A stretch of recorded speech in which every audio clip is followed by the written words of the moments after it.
Cat exam కోసం prepare అవుతూ ఉంటే వెళ్ళి ఒకరోజు ప్రార్థన చేస్తుంటే ప్రభు నాకు ఒక దర్శనం ఇచ్చాడు. కళ్ళు తెరుచుకునే ప్రార్థన చేస్తున్నాను, కళ్ళు మూసుకొని నిద్రపోవట్లేదు, కళ్ళు తెరుచుకునే ప్రార్థన చేస్తూ ఉంటే ఆమోసు గ్రంథం ద్వారా ఆయన మాట్లాడి అనేకమైన జనాలు నెత్తి మీద టోపీలు పెట్టుకుని తెల్లటి వస్త్రాలు వేసుకుని ప్రభు అయిన యేసు క్రీస్తులోనికి పరిగెట్టుకుంటూ రావడం నేను చూశాను, నా దర్శనంలో చూశాను. ప్రభు అన్నాడు, నువ్వు ఇందోర్ అనే పట్టణానికి వెళ్ళాలి అన్నాడు. ఇందోరా ఏంటిది? నేను ఎప్పుడు ఇలా ఆ ఊరు ఎక్కడ ఉంటుందో నాకు తెలియదు. మ్యాప్లో వెతికా, ఇందోర్ అనేది మధ్యప్రదేశ్లో ఉందని తెలిసింది. వెళ్ళిపోయా రాత్రి ఒక బ్యాగ్ తీసుకుని దాంట్లో 2 సొక్కాలు 2 ప్యాంట్లు వేసుకుని వెళ్ళిపోయా.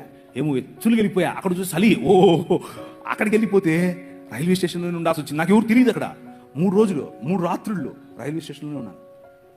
రైల్వే స్టేషన్లోనే ఉండి సువార్త పరిచయం చేస్తూ ఉంటే మోకాళ్ళ మీద ప్రార్థన చేశాను. ప్రభా ఏంటి తుమ్ జాతా హై మై ఆతా హై, ఇంతే వచ్చు, నాకు అంతమించే రాదు. జాతా హై ఆతా హై ఇంతే వచ్చు. ప్రభా ఏంటి ప్రభా నాకు ఈ భాష రావట్లేదు, నేను ఏం చెప్పాలి అని అంటే అనర్గళంగా మాట్లాడటానికి హిందీ ఇచ్చాడు. దేవునికి స్తోత్రం కలుగును గాక. అనర్గళంగా, మామూలు కాదు. ఒక్క నెలలోనే టీవీలో మాట్లాడాను. ఎలా? హిందీలో మాట్లాడాను. నేనేం నేర్చుకోవాలా, ఏ స్కూల్కి వెళ్ళాలా, ఏ గ్రామర్ చదవాలా. కానీ వాళ్ళు నన్ను సౌత్ ఇండియన్ అనుకోరు. ఎందుకు అనంటే నేను మాట్లాడే హిందీ అంత శుద్ధంగా ఉండేట్లుగా మాట్లాడాను ఆ రోజుల్లో, ఒక్క నెలలో. కారణం ఏంటి అనంటే పవర్ ఆఫ్ గాడ్. నీ రాజు ఆయన వాడుకోవాలి అనుకుంటే కావలసిన ఈవులు ఇస్తాడు, కావలసిన వరాలు ఇస్తాడు, కావలసినటువంటి అవకాశాలు ఇస్తాడు. నాకు ఇచ్చాడు. నేను వెళ్ళి మాట్లాడాను. అక్కడ కలిసాను నా భార్యను. అందుకు చెప్పాను ఇది. అక్కడ నేను పనిచేసేటటువంటి, అంటే నేను ఏ సంఘంలో అయితే వెళ్ళానో ఆ సంఘం పాస్టర్ గారు అమ్మ లడ్డులాగా దొరికాడు అనుకున్నాడు ఏమో తెలియదు, కానీ ఆ కూతురునిచ్చి పెళ్లి చేశాడు.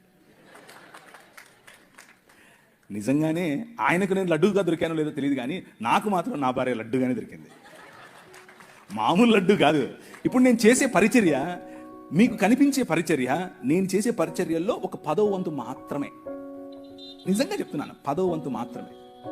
చర్చ్ ప్లాంటింగ్ కానివ్వండి, రోడ్డు మీద పడుండే వాళ్ళని తీసుకొచ్చుకోవడం కానివ్వండి, పిల్లలను పెంచడం కానివ్వండి, డిసైపుల్షిప్ ట్రైనింగ్ కానివ్వండి, బైబిల్ కాలేజెస్ కానివ్వండి, బిజినెస్ అడ్మిషన్ అనే పరిచర్య కానివ్వండి, వ్యాపారాలు స్థాపించే పరిచర్య కానివ్వండి, పొలిటీషియన్స్ గా ప్రజలను రిలీజ్ చేసే పరిచర్య కానివ్వండి, ఇలాంటి పరిచర్యలు, అనేకమైన పరిచర్యల్లో నా భార్య నా ముందు నాకు వెనకుండి నడిపిస్తాయి. మామూలు కాదు. నేను తల, కానీ ఆమె మెడ. ఆమె ఊగినట్టే మనం ఊగాలి, ఏం ఆప్షన్ లేదు. ఫోన్ చేసింది, ఎప్పుడొస్తున్నా? మీరేమో 2 గంటల వరకు చెప్పాలంటారా? అంత కుదరదు. అక్కడ హైకమాండ్ ఇచ్చేసింది, వెళ్ళిపోవాల్సిందే, వేరే ఆప్షన్ లేదు.